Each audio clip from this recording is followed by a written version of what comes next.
சப்பாத்திக்கு பிசையும் போது நீங்கள் வெந்தயக்கீரையை வதக்கி வெங்காயம், பூண்டு, இஞ்சி, கொத்தமல்லி தழை, கருவேப்பிலை தழை, பெருங்காயம், இஞ்சி எல்லாம் சேர்த்து வதக்கி கரம் மசாலா பொடியும் கலந்து சப்பாத்தி மாவு பிசையும் போது சேர்த்து பிசைஞ்சி மேத்தி சப்பாத்தி ரெடி பண்ணி கொடுங்க. உங்கள் குழந்தைகளுக்கு ரொம்ப நல்லது. நெஞ்சு சளி பிடிக்காது. நீரிழிவுக்காரங்களுக்கு மிகவும் உகந்தது. வெந்தயம் வயிற்றுக்கு குளிர்ச்சி கொடுக்கக்கூடியது.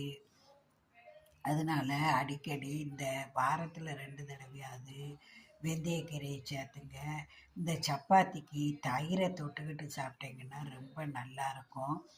தயிரில் நீங்கள் ஃப்ளக்ஸு பொடியும் கலந்துக்கிட்டு சாப்பிட்டா ஒமேகா 3க்கு உள்ள இது சத்து கிடைக்கிது. நம்ம ரத்தத்தை ப்யூரிஃபை பண்ணுது. அதனால் நீங்கள் இந்த மேத்தி சப்பாத்தியை ரெடி பண்ணி வளரும் குழந்தைகள், வீட்டில் இருக்கிற பெரியவங்க எல்லாருக்கும் கொடுக்கும்போது நல்ல ஹெல்த்தியாக இருக்க முடியும். மறக்காமல் நீங்கள் ஃபேமஸ் அஸ்ட்ரோ சேனலை சப்ஸ்கிரைப் பண்ணி பாருங்கள். ஜோதிட குறிப்புகள், ஆன்மீக குறிப்புகள், அழகு குறிப்புகள் எல்லாம் நிறைந்தது. தவறாமல் சப்ஸ்கிரைப் பண்ணி பாருங்கள்.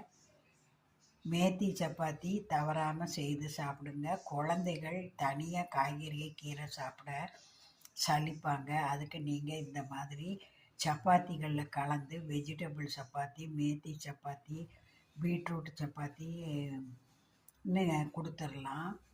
வாழைப்பழத்தையும் கூட சேர்த்து பிசைஞ்சு ரொட்டி போல் தட்டி கொடுத்தீங்கன்னா ஒரு இனிப்பு டிஃபன் ஆகிடும்.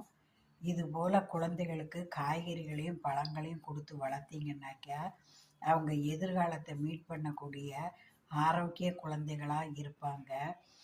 ஏன்னா எதிர்காலத்தில் கிருமிகள் தான் நிறைய தொந்தரவு செய்யுமா. அதனால் கிருமிகள்லேருந்து காக்க நமக்கு இம்யூனிட்டி பவர் நிறைய வேணும். தவறாமல் நீங்கள் இம்யூனிட்டி பவர் பெருகும்படியாக உணவுலேயே செய்து கொடுங்க. மசாலா பொருட்களை எல்லாம், அதாவது கருவேப்பிலை, கொத்தமல்லி தழை, புதினா, இஞ்சி, பூண்டு எல்லாத்தையுமே நீங்கள் அரைச்சி கலக்கி சேர்த்துட்டிங்கன்னா குழந்தைங்க தூக்கி தூர போட மாட்டாங்க. பொங்கலில் மிளகும் சீரகத்தையும் பொடிச்சு போட்டுட்டிங்கன்னா தனியாக தூக்கி எடுத்து வைக்க மாட்டாங்க. இந்த மாதிரி ஆரோக்கியமாக நம்ம குழந்தைகளை வளர்ப்போம், எதிர்காலத்தை மீட் பண்ணுவோம். தவறாமல் சப்ஸ்கிரைப் பண்ணி பாருங்கள்.